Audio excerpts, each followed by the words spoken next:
자, 오늘은 사과를 수채화로 한번 그려봅시다.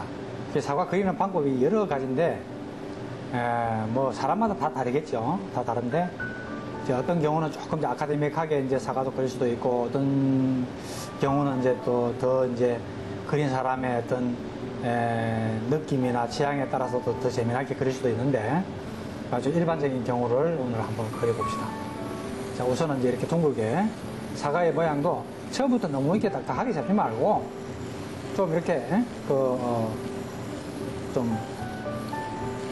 둥근 모양으로 먼저 이렇게 전체적으로 이렇게 좀 하고 난 뒤에 사과를 정리하는 그런 식으로 이렇게 들어갑니다. 꼭다리 부분이겠죠? 이래놓고 사과의 밑부분하고 아랫부분이 크기가 조금 이렇게 차이가 나기 때문에 이런 과정에서 사과의 그 눈에 보이는 사과의 모양을 좀 정리를 하면 되겠습니다.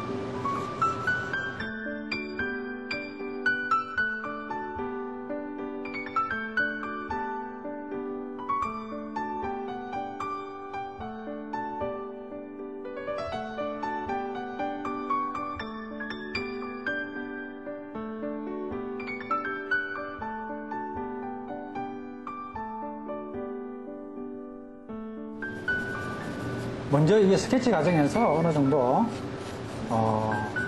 사과의 면에 대해서 조금 이렇게 스케치를 충실하게 하면 할수록 그림 나머지 이렇게 그 색을 올릴 때 조금 이렇게 편하게 올릴 수 있다. 그렇게 생각하시면서 이 사과가 가지고 있는 기본적인 면을 좀 쭉 한번 찾아보고 돌아가는 면, 꺾이는 면, 사과도 말이죠. 그런 것들이 있기 때문에 좀 충실하게 이렇게 찾아보도록. 스케치 할 때 이렇게 이제 좀 충실하게 이렇게 해놔놓으면은 아무래도 이제 색깔을 칠할 때는 이제 이 과정이 조금 없어지더라도 스케치 할 때 이제 그 기억을 이제 살려서 이렇게 들어가기가 쉽습니다.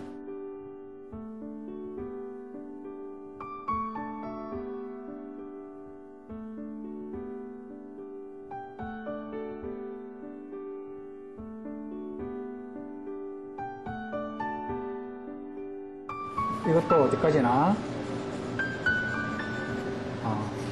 사과의 기본적인 면을 쭉 한번 살펴봅니다. 돌아가는 면, 측면, 윗면, 또 아랫면, 이 단순하게 보이는 것도 그렇게 양감을 이루는 기본적인 단위가 면이기 때문에 면에 대해서 충실하게 이렇게 우리가 살펴보는 작업을 잊어버려서는 안 됩니다.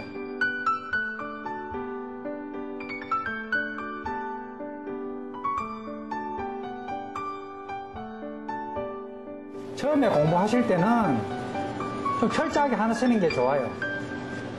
그 다음에 이제 어느 정도 이제 그 화력이 좀 붙으면 굳이 뭐 이런 정도까지 스케치를 안 하고 기본적인 뭐 아주 기본 형태의 덩어리만 이렇게 처리하고 뭐 이렇게 색을 바로 이렇게 올라가도 뭐 전혀 상관이 없겠지만 처음에 배울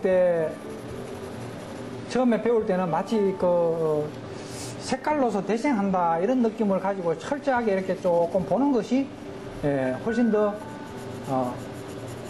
그림을 좀 제대로 배우는 것이다.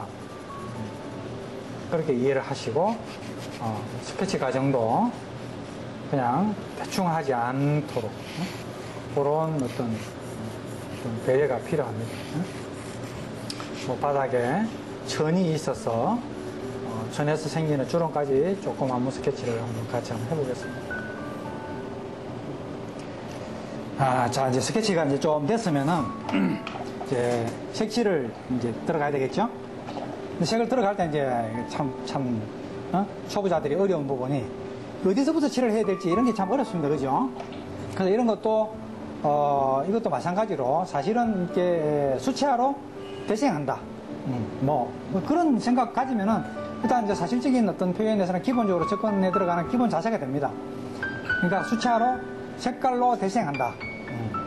그러면 이제 밝은 면과 어두운 면 이런 큰 면을 크게 생각하는 거. 그리고 지나치게 이제 저 사물이 보이는 것을 그대로 하기보다는 조금 더 좀 그림이라는 건 사실보다는 좀 더 그림 같은 맛이 날 때 더 멋있어지는 법이거든요. 그래서 색을 쓸 때도 조금 이제 이게 어두운 부분에는 붉은 사과지만은 빨간색의 사과인데 너무 빨간색만 가지고 그려놓으면 나중에 재미가 없어집니다. 그래서 다소 붉은색이지만은 이제 촉을 들어갈 때는 이제 약간 그 그레이 톤을 만들 때는 좀 약간 반대쪽 색이 조금 더 느껴지도록 또 붉은색을 또 제일 잘 받쳐주는 색이 약간 좀 보라색이나 이런 색도 좀 잘 받쳐주고 블루 계통도 잘 받쳐주고 또 그린 계통도 적절하게 또 잘 쓰면은 그린 계통도 또 잘 받쳐집니다. 그래서 이런 거 처리할 때 이제 조금 색을 조금 이제 팔레트에서 만들어 가지고 천천히 하는 겁니다. 절대 뭐 서두르거나 뭐 이렇게 하지 말고 천천히 따북따북 천천히 그렇게 하는 거다. 자, 어두운 속 중에서도 기존 좀 밝은 쪽의 색을 전체적으로 이렇게 색 발라서 이렇게 들어간다. 그러니까 붓을 한번 깨서면 그걸로 갖고 계속 바르기보다는 뭔가 조금 붓을 조금 이제 한 터치의 어떤 간격을 좀 두면서 그렇게 이제 들어가고요. 천천히 호흡 조절을 하면서 들어가는 거 그런 걸 잊지 않도록 합니다. 이런 것도 뭐 예를 들어서 그 화가들이 실제로 할 때는 좀 과감하게 막 이렇게 들어가거든요. 그렇게 뭐 처음부터 들어가도 그림이 안 되는 건 아닙니다만은 초보자들이 하기에는 조금 이제 겁이 나죠. 그래서 이런 식으로 어두운 덩어리를 먼저 차분하게 이렇게 그림자까지 생각해서 이렇게 만들어 본다. 이렇게 생각하면은 아주 간단해요. 이런 어떤 그림도 다른 것도 마찬가지지만은 그림도 어떤 원리가 있지 않겠나 이렇게 생각하면은 본인이 좀 정리하기가 아마 좀 좋을 겁니다. 원리가 있습니다. 그러니까 어떤 식으로든 그냥 막 그려지는 게 아니고 나름대로 이렇게 특히 우리나라에서는 수채화로서 이렇게 입시를 보기 때문에 입시하고 나서 또 너무 또 이렇게 오랫동안 연구를 하면서 잘 만들어낸 것도 있죠.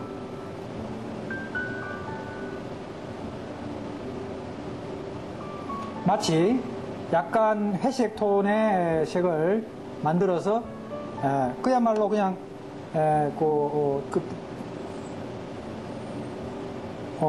물감으로 마치 대생할 때 처음에 촉을 들어가는 느낌으로 이런 정도 단계가 1단계입니다. 간단하죠?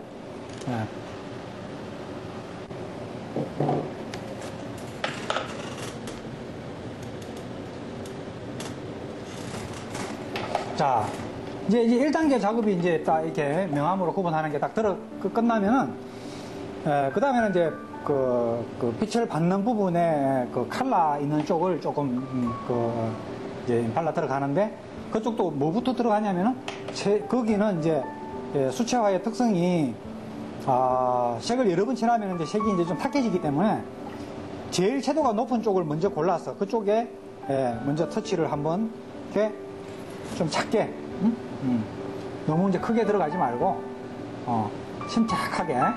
만약에 또 반짝이 있는 부분이라든가 이런 거는 이제 나중에 화이트로, 투명 수채화 같은 경우는 화이트로 또 바르기가 또 힘들기 때문에, 지금 과정에서 이렇게 조금 남겨가면서 이렇게 약간씩 이렇게, 이렇게, 색을 조금 넣어 들어가면 됩니다. 그리고 또, 붓을 터치를 너무 크게 쓰지 마시고, 조금 좀 작은 터치로 이렇게 색을 발라서 들어갑니다. 지금 과정은 일부러 아주 처음 공부하시는 분들이 그대로 그냥 따라서 하기 좋은 어떤 그런 방식을 채택을 해서 하는 거니까 그냥 그대로 그냥 따라서 한번 해보시면 됩니다. 어떤 부분이든 어떤 그 정물이든지 간에 항상 그 정물에서 기준이 되거나 또 이 중심점이 되는 그런 부분들이 있기 때문에 그런 부분들이 즉 말해서 가장 튀어나오는 이런 부분이 되겠죠. 이런 쪽에서 이렇게 색을 가볍게 그리고 그런 부분이 조금 좀 잔잔한 터치로서 좀 밀도 있게 처리가 될 수 있도록 점차 이제 조금 좀 짙은 붉은색의 어떤 느낌을 낼 수 있는 색들로 조금씩 이제 발라 들어가면서 이 색에 원래 이 거진 지금 그 이미지는 상당히 그 빨간색의 어떤 사과입니다. 빨간색의 사과인데 그렇지만 이런 색을 미리 깔아 놓는 거는 이제 그 속이 나중에서 이제 배어서 그 역할을 하도록 그런 배려가 있는 처리 방법이다 이렇게 생각하시고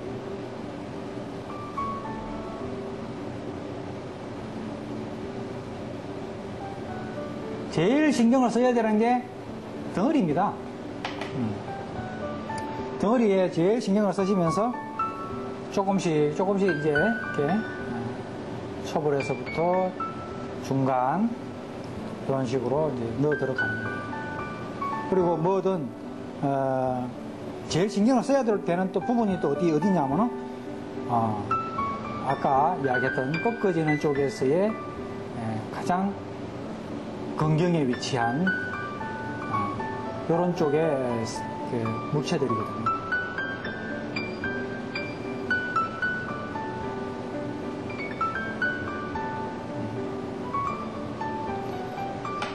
처음부터 너무 큰 붓보다는 조금 작은 터치로 여러 번 천천히 호흡 조절하면서 들어간다.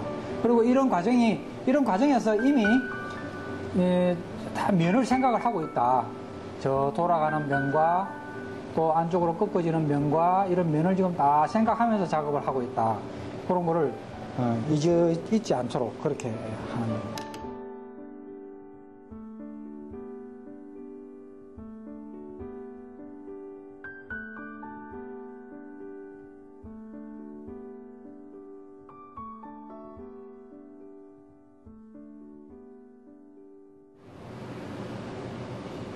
지금은 이제 그림자를 이렇게 받쳐 넣어주면서 기본적인 어떤 양감을 이런 정도로 이렇게 만들어 볼 수 있습니다. 여기까지 이제 기본적인 양감을 만들어가는 방식을 설명을 했습니다. 처음 하는 사람들이 가장 공부를 좀 집중적으로 해야 될 대목이 뭐냐면은 이 좀 색깔 만들기 위해서는 회색을 잘 만들어야 돼요. 왜냐하면은 빨간 데를 빨갛게 칠하는 거는 그건 누구나 할 수 있는데 이 흰 부분을 흰색이 아닌 다른 색으로 희게 만든다라는 거는 이게 좀 이렇게 만만치가 않습니다. 그래서 이런 희게 보이는 이런 부분들의 이 면들을 잘 좀 처리하는 거 이런 것들이 이제 좀 공부를 하셔야 될 그런 중요한 공부거리입니다.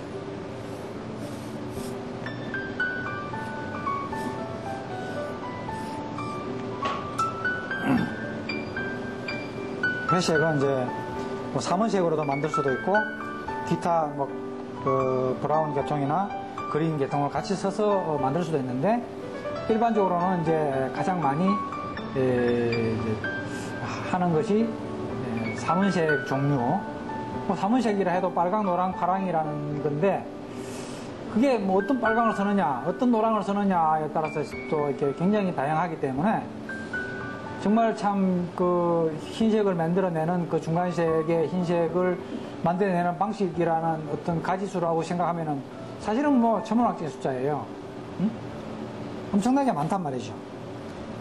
섞이는 농도에 따라서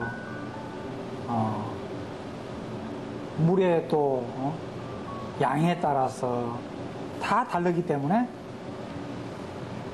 약간 보라색 계통의 바닥을 생각할 수도 있고 약간 노란색 계통의 바닥도 같이 그런 데는 이제 같이 조금 이제 병행이 되면 더 즐거운 어떤 그런 색들이 구사가 될 수 있습니다.